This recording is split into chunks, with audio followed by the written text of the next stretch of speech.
Bonjour et bienvenue sur Sensab. Alors aujourd'hui, pour mon plus grand plaisir, on va parler d'EMDR. Ça fait très longtemps qu'on me demande si je connais une praticienne ou un praticien qui pratique le MDR. Eh bien ça y est, le destin a bien fait les choses puisque je reçois Belén Canovas qui est praticienne en EMDR mais aussi en hypnose et qui va nous parler de ce livre Famille, amants et autres galères. Tout un programme. Alors, on va commencer par le MDR, parce qu'évidemment, vous aussi, vous avez envie de savoir ce que c'est. On sait qu'en tout cas, ça marche, et que c'est là pour nous aider, et surtout par rapport à nos traumas. Alors, Belén, qu'est-ce que le MDR ? Alors, le MDR, c'est vraiment le traitement des chocs post-traumatiques. Ce qui est très intéressant, c'est que c'est très efficace, parce que ça suit le protocole du cerveau pour digérer les informations la nuit. Donc, pendant le sommeil paradoxal, on a les yeux qui font comme ça très vite derrière les paupières. Quand tu fermes les yeux, en fait, tes yeux font ça. Quand on dort, pendant le sommeil paradoxal, on a les yeux qui vont très vite comme ça derrière les paupières. En fait, ce qui se passe, c'est que les deux hémisphères du cerveau traitent les informations de la journée, les rangent. Le boulot, ça va là, la famille, ça va là, bon bref. Ça range et ça digère. Quand on a un choc, une agression, un accident, enfin un événement un peu inhabituel et choquant, le cerveau ne sait pas où le ranger. Il n'y a pas de case pour ça. Donc, il va le mettre près de la zone du cerveau émotionnel. Et du coup, ça va cristalliser, on ne le digère pas. Ce qui se passe, c'est que du coup, 2 ans plus tard, 10 ans plus tard, on a toujours en fait autant d'émotions quand on évoque le souvenir. Est-ce que c'est pas par hasard qu'on met les choses les plus terribles très très loin pour justement pas les affronter parce qu'elles sont trop violentes ? Oui, c'est un réflexe de survie. Et quelquefois, par exemple, pour les enfants, il va y avoir une sorte de déni où il y a une volonté de les mettre. Voilà, de soi. Oui, voilà, de les oublier en fait. Ouais. Mais sauf qu'on n'oublie pas les informations, elles vont se loger quelque part. Et alors, les gens qui viennent te voir et qui ont subi des traumas, comment tu travailles ? Comment ça se fait ? Comment se pratique une séance ?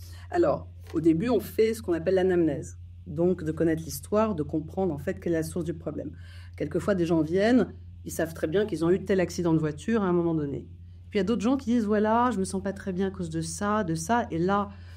En tirant les ficelles, en posant des questions, on va essayer de trouver la source du problème. Et là, on peut trouver justement des traumatismes qu'on va traiter dans la deuxième demi-heure de la séance.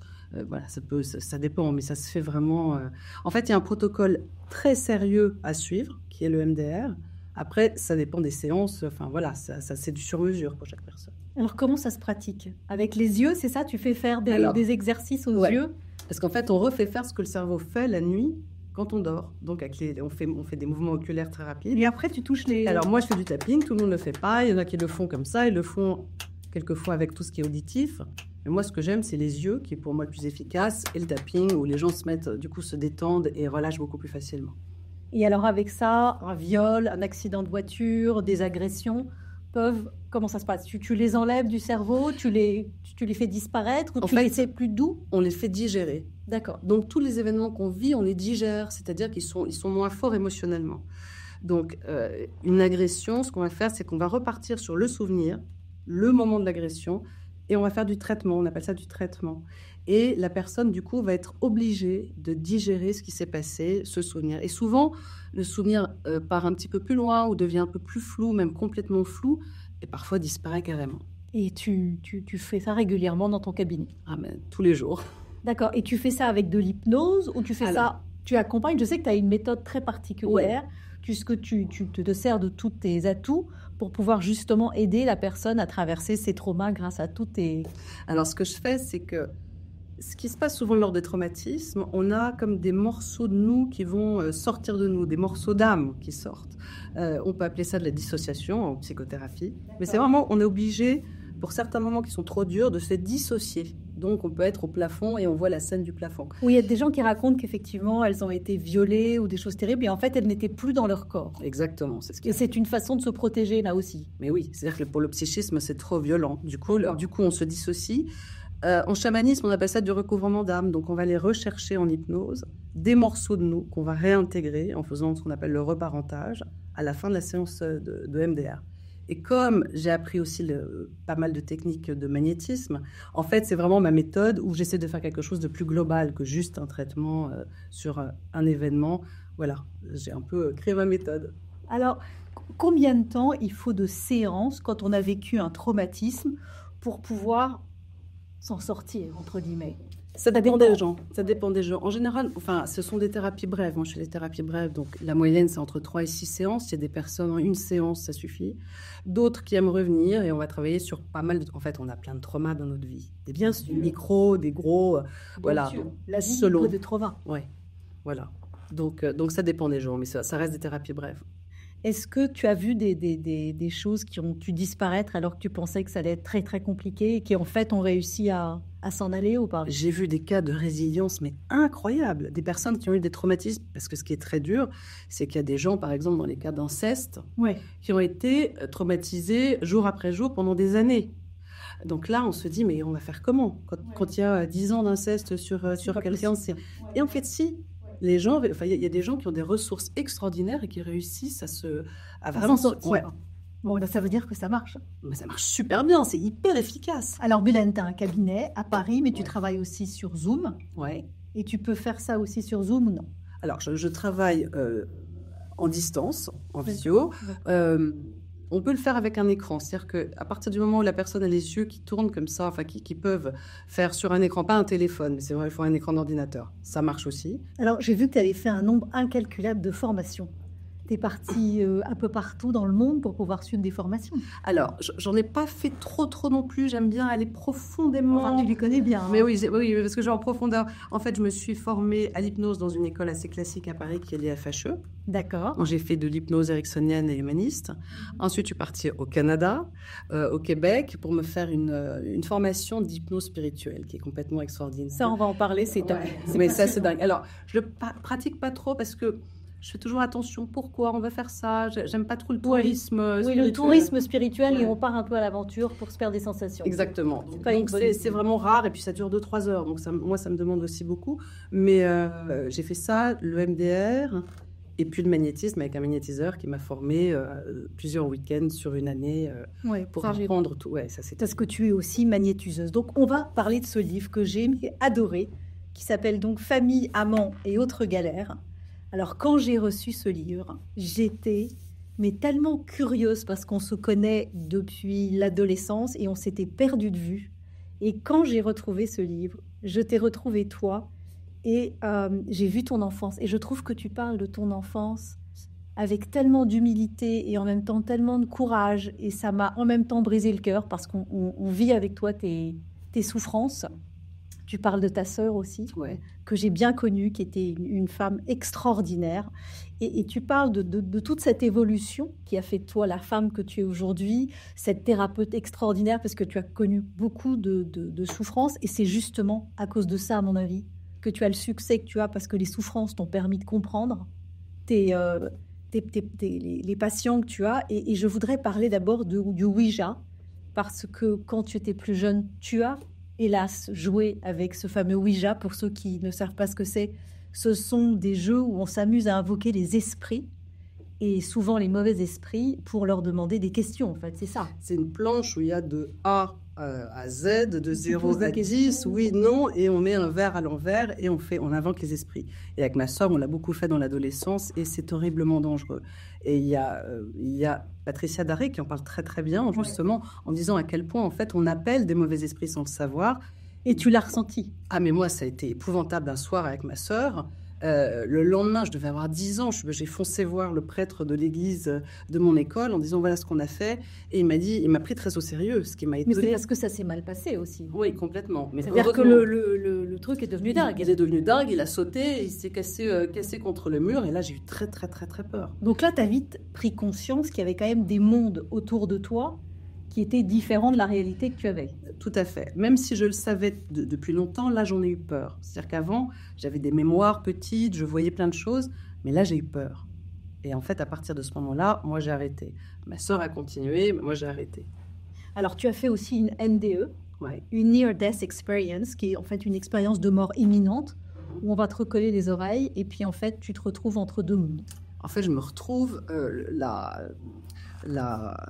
comment on appelle ça? L'anesthésie était trop légère, donc on m'en a mis une double dose, sauf qu'on n'a pas réussi à me réveiller. Et moi, j'étais dans un endroit mais merveilleux, je flottais dans un amour total. J'étais tellement bien que je ne voulais pas revenir.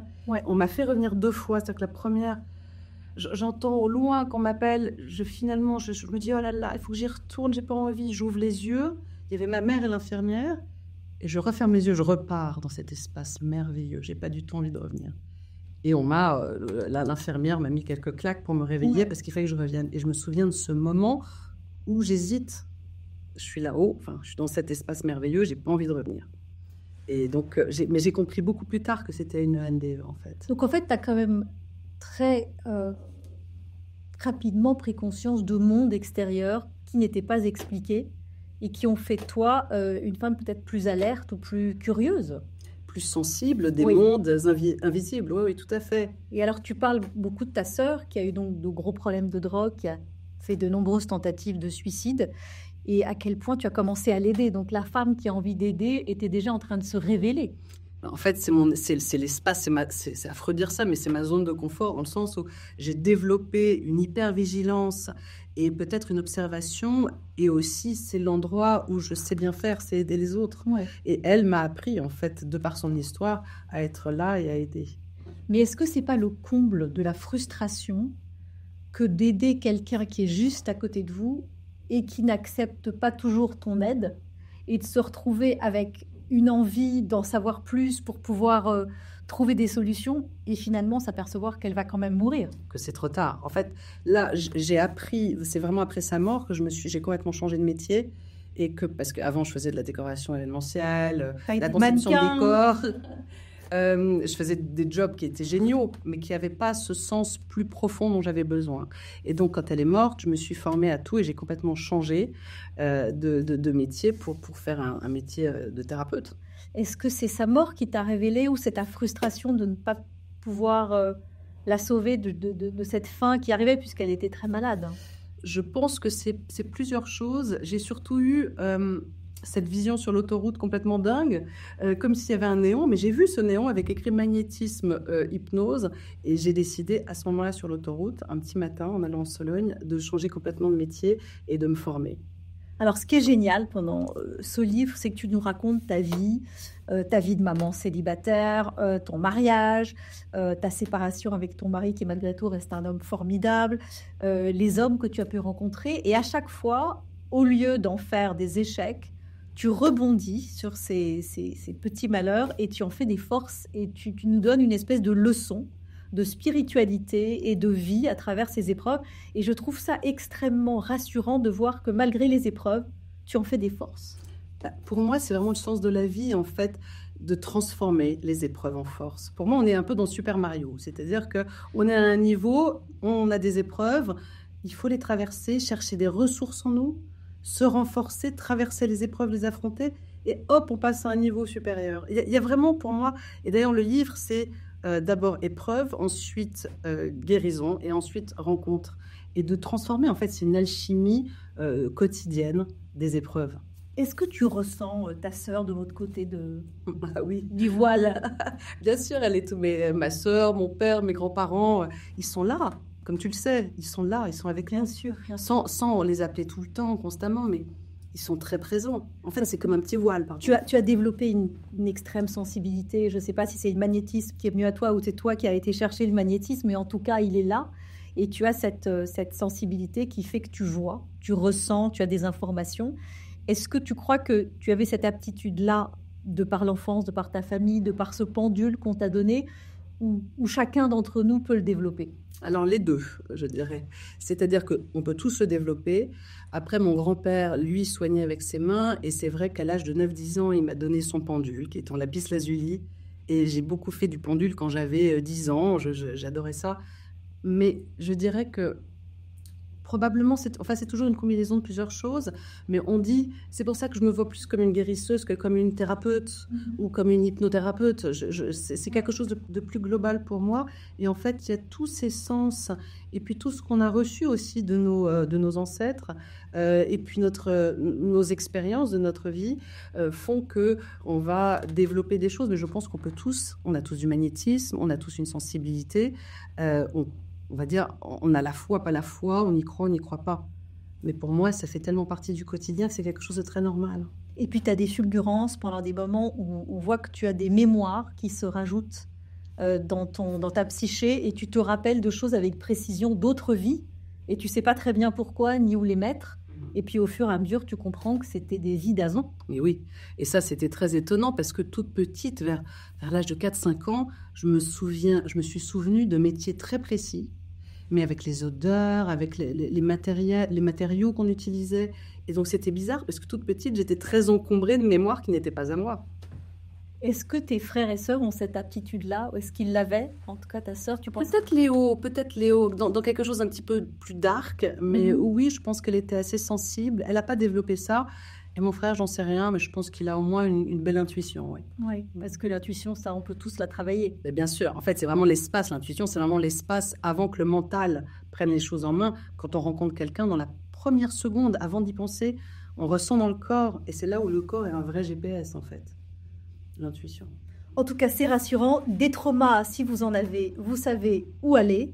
Et surtout, si vous avez envie de passer un bon moment pendant cet automne au coin du feu ou juste un après-midi sous la pluie, voilà le livre que je vous recommande, que vous allez lire comme moi et que vous aurez envie de relire parce qu'on ne s'en lasse pas. Et surtout, c'est tellement bien écrit. Merci Mélène. Merci Sandrine.